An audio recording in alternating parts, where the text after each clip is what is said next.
From the Classic 107 studios in downtown Winnipeg, 107 Live for Birchwood Jaguar, the art of performance. This Saturday, the Chooi brothers, along with Philip Chiu, wrap up their Prairie debut tour, a month-long concert circuit which has taken them through Alberta, Saskatchewan, and Manitoba. All three have been gracious enough to join me here in the Diamond Lane. Hey guys, thanks for being here. Hi, how are you? I'm doing very well. I'm wondering, how are you guys doing after this tour? We're still here. We're good. We're full of energy still, and it's we can't wait to play in Winnipeg. So you're all lauded international artists in your own right and have performed on some pretty grand stages reading through bios. But what I think is just as commendable is that you're also proud Canadians. I mean, to me, that is one of the most exciting parts. And you've toured Canada pretty extensively. What's Prairie debut been like? Oh, it's been awesome. So we started in Alberta. We rehearsed in Calgary. We did some classes there, and our first concert was in High River. Then we went over to Saskatchewan, and now we end up in Manitoba. So it was great to see all these cities in between. I guess the two major cities as part of this tour would be Saskatoon and tomorrow in Winnipeg.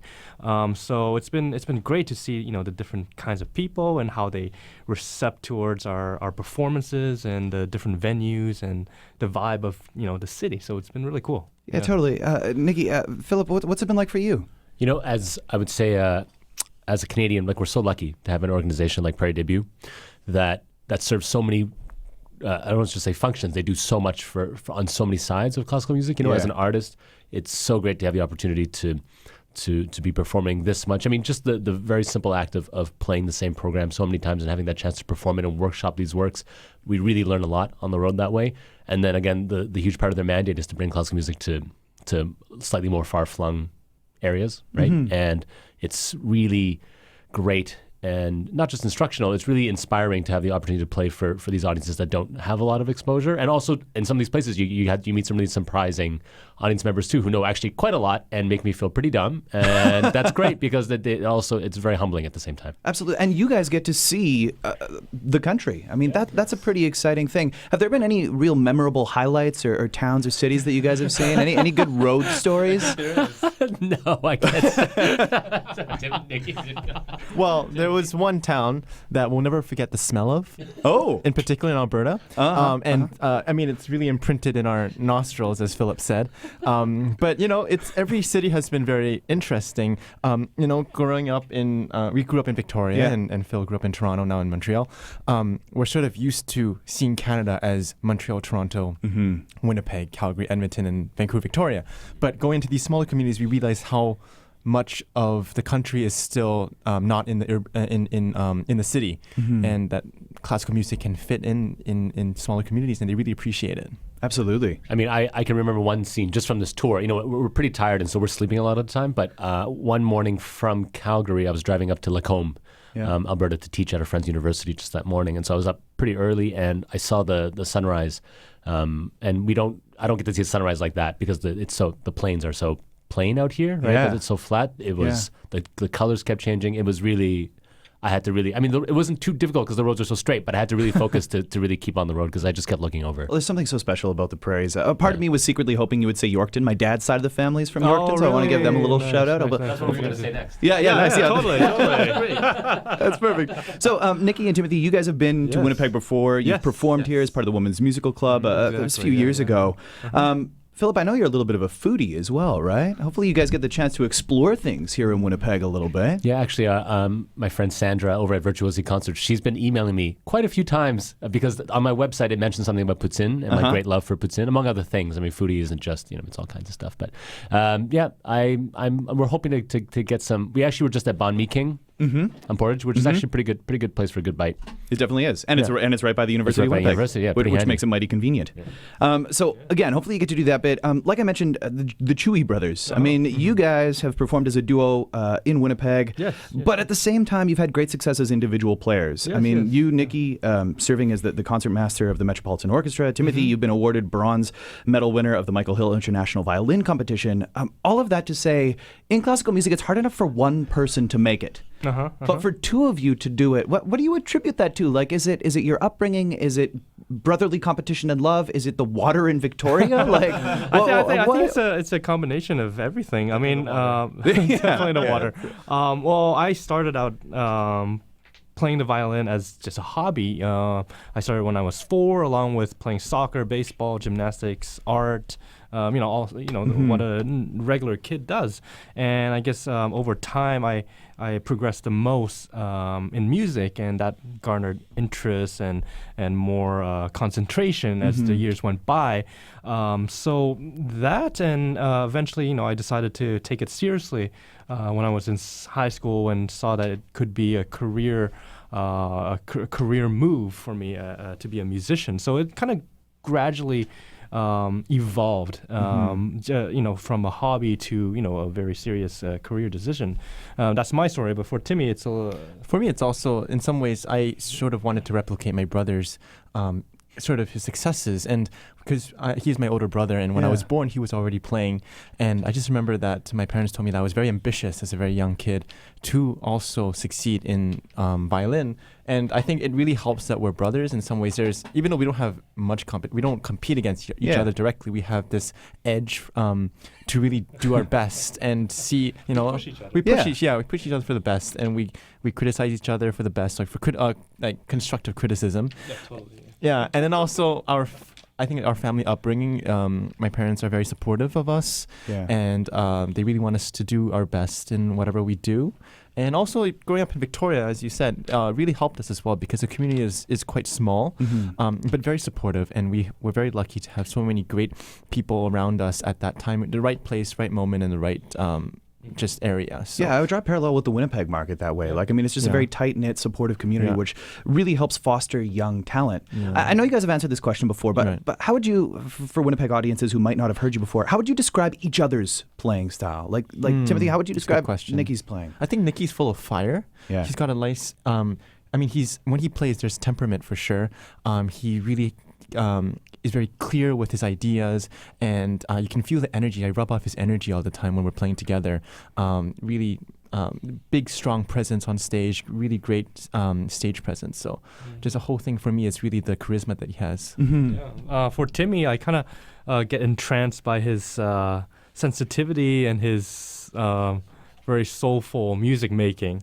So it's really fun to watch him and kind of get lost into his playing, and just and I think it's a good combination, because for me, I try to be, I would say I try to be practical, as a player, and then Timmy is the sensitive side, so we kind of mesh well together. Opposites attracting that way. Yeah. Right. So. I'm gonna tear Philip away from this Chow magazine that he's found here in the studio, being the foodie that he is, and ask you as the collaborator, like, do you agree? Like, when you're out there performing with them, is that what you feel in each of their playing as well? Oh yeah, very much so. I mean, I think Nikki brings a lot of.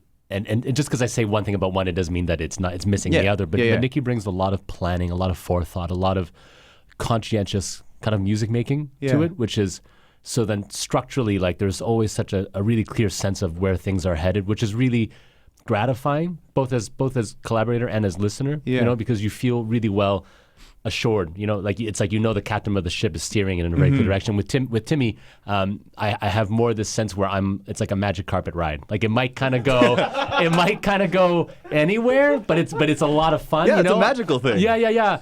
So we can say he's Aladdin, and add it to the bio. So I'm curious. So how did you guys, the three of you, come to play together? I mean, Philip, you're a pretty sought after pianist, and that's a massive understatement, especially as the recipient of what is said to be the richest prize in Canadian music. I have to bring it up, man. The Prix Goyer with the clapping that's going on. Thank you. What I'm curious is, it's awarded to an extreme emerging artist. So you've offered your assessment of the Chooi brothers. I'm curious, for the Chooi brothers, for you guys, what makes Philip extreme to you as collaborators? So playing with Philip is it's amazing. He's like right there. Like, not only can he play with us, but the parts where we're not playing too, it sounds so good. Like, just for example, like the beginning of the chanson, you set up the mood so well, and when I come in, it's like I have to play just as well as that. And like when not only, as collaborators, sometimes there's a stigma in which, it's almost like a accompanying role, but Philip is anything but that. He follows well, but also leads when it's necessary. So it's almost like a tag team. You lead and follow at the same time. When it's necessary to push something, he leads it by intensifying. Whether it's tempo or sound, and it's really fun to play with him. Yeah, I think for me that really stands out about Philip is that he's very, very quick to adapt. Yeah. And I think that's key to any sort of music making. Every time we play something, he's just so quick. He knows exactly what I want, and I try to also know what he wants. But for him, he always just is so quick to adapt, and he knows exactly what to do next. And as what Nikki said about the leading role, he knows when to lead and when not to lead. It's very, very, very special. Nice. All of this talent, of course, comes to make a pretty riveting collaboration. Like, that's a pretty exciting thing. I was wondering if you could talk just a little bit about what you guys are going to be performing tomorrow as part of the Virtuosi concert series. The show is entitled Palette of Colors. Yes, Palette of Colors. So we'll be starting with some, I guess the first half will be featuring each of us kind of individually. So we'll start with Philip, and then Philip with Timmy, then Timmy alone, then myself alone, then myself and Philip. So it's very individual works. I guess the connection would be between Debussy, Ysaÿe, and chanson, which is kind of the French type of music making, and all within almost the similar time frame in the early part of the 20th century. So that's probably one of the most exciting times of music, because there's just so much influences, whether it's international or even within Europe itself. You've got the late Romanticism, the neoclassicism, the 12-tone. Second Viennese school type of writing, and it's all there, and all these composers are having all these information and composing and making their own voices for themselves. The second part of the recital features all three of us playing, so two violins and piano. So it's Shostakovich songs and Moskowski's Suite for two violins and piano. So it's I guess lighter in mood, but also exciting and fun for us to play. It's a very dynamic program that way. Yes. Like there's something for everybody in that fashion, whether you're looking for something more sentimental or something more virtuosic. I've been curious, as you guys have been doing this tour, you're talking about performing each of these violin sonatas. Do you guys switch, every show? I've been wondering about that, Well, we were planning to at first. Actually, I was wondering about that, yeah. Actually, the first concert that we played, I played the Ysaÿe Sonata because Nikki wasn't able to come. The first concert was in Snow Lake, Manitoba. So me and Philip, we did a recital together, and I played the Ysaÿe Sonata. And he's played a Debussy many, many times, actually. I've heard Nikki perform that. So we could easily switch, but for the sake of consistency, we didn't do it this time. Yeah, that would be fun. Yeah, just make for a pretty fun little bit. If we continued on to Ontario and keep the tour going. There's the call to action right there. Guys, I just want to conclude by saying, as a young person who digs classical music, I enjoy it. I appreciate what you guys are doing in making the music accessible. And how you talk about it, or even in how you're performing it, from concerts and subways like you've done, Timothy, to pairing music and food, Philip. That's a pretty cool thing to do. So you're just such marvelous ambassadors for the genre. So thanks again for what you guys do. Thank you. It's Thanks a real pleasure to have you here in the studio. I've been chatting with violinists Nikki and Timothy Chooi and pianist Philip Chiu, who are in Winnipeg to perform as part of the Virtuosi concert series. The performance is tomorrow at the University of Winnipeg's Eckhart Gramate Hall, 7:30 p.m. For more information, visit virtuosi.mb.ca or classic107.com. Before you guys go, can I ask you to play something? Yeah, of course. Would that be all right? Nice, thanks.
Hey!